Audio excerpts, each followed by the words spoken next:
we've achieved the goal that we wanted, and that was to qualify for the grand final event. When I look at how we started this season, I mean, we got taken out by Nathan and the Japanese, started the season in last place, through no fault of our own.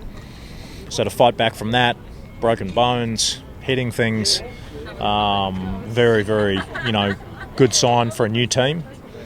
But we've clearly got some work to do in the breeze. The Australians, and I think the British too, are the benchmark when the breeze is up.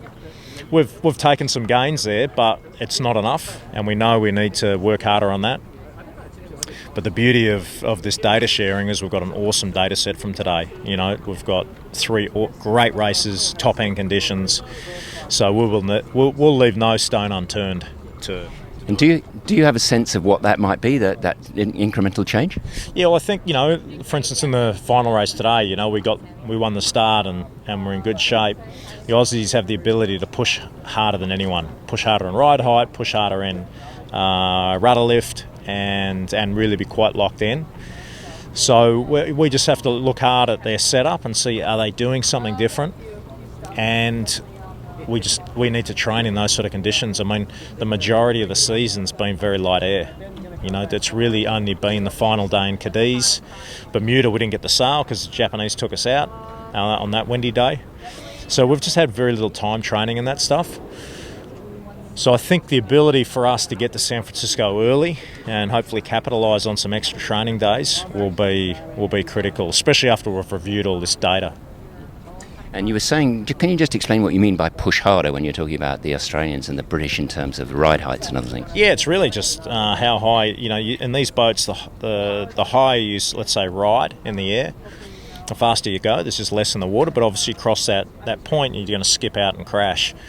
So it's a real balance, and I thought Rome Kirby, our flight controller, did an awesome job this regatta. But again, it's not just one person; it's the whole collective setup of the boat to do that. And so it's a bunch of it's helming, it's trimming, it's everything we've got to look at and improve on, because the Aussies are just doing everything a little bit better. And I know it's home ground, but it's a pretty amazing place to sail, and Shark Island thrown in the middle adds all sorts of wobblies, yeah? Mate, it's awesome. I reckon it's one of the best racetracks in the world, because especially with Shark Island, when you get those sort of the easterly or the southeasterly, it's unreal because it's always on, which side. There's always gains to be made and opportunities, and that's what you want.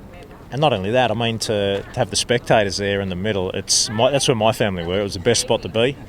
And yeah, I love it, man. I hope we come back. Mate, we love San Francisco.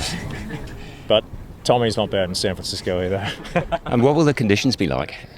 Yeah, well, that's an interesting one, because everyone thinks of San Francisco that it's 25 knots every day. It's not. Like in the summer, the majority of the stuff in front of that downtown is windy. We're going there in March. We're not there in the summer. So we've got to be prepared for the windy stuff, which we will, but it would not surprise me at all to see some mid-range stuff, in the lower teens.